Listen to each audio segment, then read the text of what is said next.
তুমি কোন চাটের বাল আব্বাস? তুমি আসছো এখানে মামলা করতে, ওনার টাইম নাই। এই যে আমার নামে আজকে একটা মামলা হলো, মানহানির মামলা।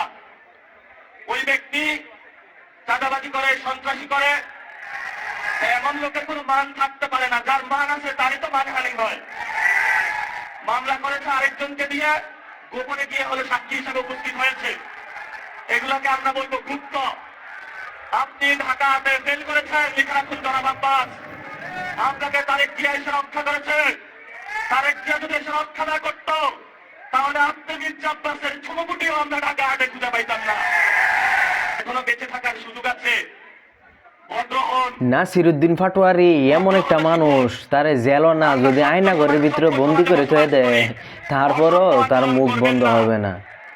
একটারে আটকে থইবেন, দেখবেন হাজার হাজার নাসিরউদ্দিন পাটোয়ারি আপনার পিছনে লেগে গেছে।